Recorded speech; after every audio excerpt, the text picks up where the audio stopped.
آسما آپ دیکھیں کہ ایک تو این ایف سی ایوارڈ ٹھیک، اس کے بعد 18th امینڈمنٹ ٹھیک ہے، یہ دونوں ایسی چیزیں ہیں کہ جو 60 سال سے صوبے مانگ رہے تھے کہ ہمیں اٹانومی ملے، ہمیں ملے. اب سارا پیسہ جو ہے چاہے وہ ایگریکلچر پہ لے لیں، ایجوکیشن پہ لے لیں، ہیلتھ پہ لے لیں، یہ سارا پیسہ جو ہے وہ سارا کا سارا پیسہ جا رہا ہے صوبوں. اور یہ اب ذمہ داری صوبوں کی ہے. اور صوبوں جیسے ہمارے مشدد صاحب ہیں، ان کی سندھ گورنمنٹ میں پوری ان کی پارٹیسپیشن ہے. اس طرح سے پنجاب ہے، اپنے صوبوں کا ذکر کریں، لیکن آپ کے اتحادی ہیں ایم کیو ایم، انہوں نے صوبائی بجٹ پہ بھی اعتراض کیا. میں آ رہا ہوں تو آپ کی اپوزیشن کو ایک طرف رکھتے ہیں، اتحادی کیوں آپ سے ناراض رہتے ہیں؟ اچھا، اب اتحادی ناراض دیکھیں، یہی تو جمہوریت کا حسن ہے. اس وقت اگر ایک پارٹی کی حکومت تو نہیں ہے، پیپلز پارٹی کی، خالی پیپلز پارٹی، کولیشن گورنمنٹ. اچھا، اب جب کولیشن گورنمنٹ ہوتی ہے تو ہر پارٹی کا اپنا مینیفیسٹو ہوتا ہے، ہر پارٹی کا اپنا ایک مینیفیسٹو ہوتا ہے. وہ اپنے مینیفیسٹو کو جب تک وہ نہیں لے کر آتے تو وہ سمجھتے ہیں کہ جی، اور یہ ان کا حق ہے. اب پیپلز پارٹی ہمیں اپنے مینیفیسٹو کو بالکل اجاگر کرنا ہے. ہم لکھ آپ کا مینیفیسٹو ہے روٹی کپڑا مکان، لیکن ہمیں تو 3 سال کے دوران نظر نہیں آیا کہ کتنے لوگوں کو آپ نے روٹی دی ہو، کتنے لوگوں کو کپڑا، کتنے لوگوں کو مکان. آپ اچھائی کو نہیں دیکھیں، آپ بے نظیر سپورٹ پروگرام دیکھیں، اس میں ہم نے بڑا امتیاز لاکھوں ان لیڈیز کو، خواتین کو. لیکن اس میں بھی آپ کے اتحادی چیخ رہے ہیں نا کہ 8,000 کے فارمز پہلے دے دیے، اس کے بعد آج دن تک ان کو فارمز نہیں ملے، اور اپنے جالے جو ہیں ان کو نوازا جا رہا ہے. کسی کو نہیں، جو 8,000 کے شروع کے فارم دیے گئے اس کے بعد کسی کو فارم دیے گئے، بلکہ اب انہی کو اپڈیٹ کیا جائے گا. اور وہی نادرا کے تھرو جو وہ لوگ ہیں، لیکن اس میں بھی بی آئی ایس پی میں بھی نا پہلے 70 ارب روپے رکھے تھے، اب 50 ارب آپ نے کر دی، اس میں بھی کٹ آپ نے لگا دیا. دیکھیں، یہ تو بجٹ کی ہمیشہ یہ ہے کہ جب جتنی آپ کے پاس آمدن ہے اتنی آپ کا خرچ ہے، اسی کو حساب سے آپ بجٹ بنائیں گے. آپ مطمئن ہیں کہ اتحادی آپ کا ساتھ دیں گے؟ اتحادی بالکل ساتھ دیں گے. انہیں اپنا ویو پوائنٹ اپنے بیان کرنا ہے.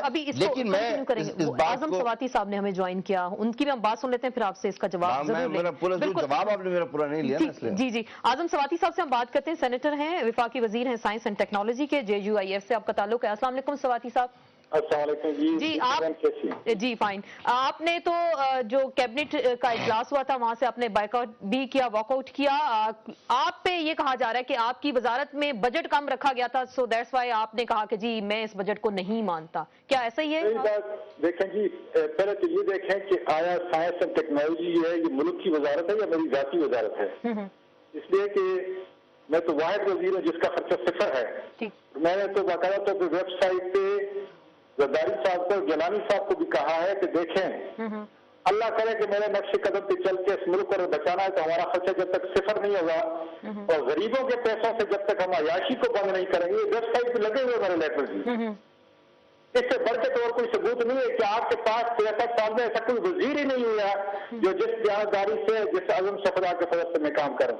اب آپ آئیں سائنس ٹیکنالوجی کی. جی مجھے یہ بتائیں کہ دنیا میں کبھی ہینڈ آؤٹ پہ پیسے دینے تھے، اور یہی بات میں نے وہاں کی کہ میرا خیال پھر ایسا کرتے ہیں، آسان طریقہ ہے، بجٹ اس کو چھوڑیں، منسٹری کو چھوڑیں، اسٹیٹ بینک پیسے دے، زرداری صاحب، جیلانی صاحب پیسے ہمارے والے کریں، ہر چوک میں کھڑے ہو جائیں. بہت بڑی تصویر بے صاحب کی شہید کی لگائے پیچھے، تو لوگوں کو پیسے دینا شروع کریں. اگر پراسپیرٹی، پیس اور جاب کریشن اگر اسی طریقے سے ہوتی ہے، دنیا نے آپ کو کہا ہے کہ فش دینے کی بجائے فش پکڑنے کا طریقہ سکھائیں، اور وہ آپ کو ہائر ٹیکنیکل ایجوکیشن، سائنس اور ٹیکنالوجی ہی دے سکتی ہے. میں نے آج جو پوری تفصیل سے تقریر کی ہے کہ جاپان کے پاس نیچرل ریسورسز نہیں، ہیومن ریسورس نہیں جو ہمارے پاس ہے، لیکن اس کی GDP 4.4 ٹریلین US$ ہے. بالکل بڑی اہم بات کر رہے ہیں آپ، بڑی اچھی مثال بھی دے رہے ہیں آپ. ٹھیک، پیپل پارٹی بالکل آپ کیبنٹ میں بیٹھے ہیں سواتی صاحب. دنیا کی تاریخ کے اندر جی سواتی صاحب آپ کیبنٹ میں بیٹھے ہیں، کے پیسے دینے سے کوئی ملک بنا ہے تو سائنس اینڈ ٹیکنالوجی کو وزیر ان کا تابعدار ہو. آپ کا پوائنٹ اپنی جگہ، آپ نے بڑی اچھی بات کی، بڑی اہم بات کی کہ لوگوں کو جو ہے باعزت روزگار دیا جائے، ان کو ہاتھ سے کام کرنے کی عادت جو ہے وہ ڈالی جائے. آپ کیبنٹ میں موجود ہیں، آپ حکومت کے اتحادی ہیں، اگر آپ کے مطالبات نہیں مانے جاتے تو پھر آپ کا حکومت میں اخلاقی طور پر رہنے کا کوئی جواز تو نہیں رہتا؟ آپ لوگ چھوڑیں کیبنٹ کو، چھوڑیں باہر جائیں، اپوزیشن کے ساتھ بیٹھیں. دو چیزیں ہیں. جو آواز کیبنٹ میں آپ کا یہ وزیر اور پارلیمنٹ کے اندر جو ہے، میرا خیال آج کے تقریر کے اقتصابات کی آپ نے سنے ہوں گے. جی میں نے کوئی چیز جو ہے کسی کی ذات پہ نہیں کی، کیونکہ یہ میرا ملک ہے، یہ میرے بچوں کا، ان کے بچوں کا ملک ہے، اور ہماری لیڈرشپ کا اس ملک سے کوئی تعلق نہیں، جس کی وجہ سے میں نے آج سخت تقریر کی ہے۔ تو میں یہ کہنا چاہتا ہوں کہ اس وقت میری آواز خدا کے فضل سے مؤثر ہے، مؤثر آواز ہے۔ آپ استعفیٰ دیں گے اگر آپ کے مطالبات نہ مانیں گے؟ اور انشاءاللہ تعالیٰ جی اگر ہمارے مطالبات نہ، دیکھیں ڈیموکریسی کی روح کیا ہے، ڈیموکریسی کی روح یہ ہے کہ ڈیسیژن انڈورسمنٹ پارلیمنٹ اور کابینہ سے انڈورس میں کرائیں۔ ووٹ دیں گے؟ آپ کا یہ وزیر 63 سال میں مثال پیدا کر گیا ہے۔ بالکل، آپ نے بڑی اچھی مثال پیدا کی۔ آپ ووٹ دیں گے؟ انڈورسمنٹ نہیں، سنیں کیا ہوتا ہے، ووٹ دیں گے آپ فائنانس بل پہ ووٹ کریں گے یا نہیں کریں گے؟ جی ڈسکس کریں، اس کے بعد جو ہے ڈیبیٹ کریں، اس کے بعد اس کو پاس کریں، کنسلٹ کریں اپنے جو اتحادی ہیں۔ ٹھیک، ہمیں کوئی کنسلٹ نہیں کیا گیا، یہ بجٹ جو ہے کسی ایک فرد کا یا IMF کا بنا ہوا ہے یا ورلڈ بینک کا بنا ہوا ہے۔ سواتی صاحب آپ ہمارے ساتھ لائن پہ رہیں گے، آپ ہمارے ساتھ لائن پہ رہیں گے، آپ کی باتیں جو آپ نے کی ان کا جوابات بھی ہم لیں گے اسلام الدین شیخ صاحب سے۔ یا وقت ہوا ہے بریک کا، بریک کے بعد اپنی گفتگو کے سلسلے کو جاری رکھیں گے۔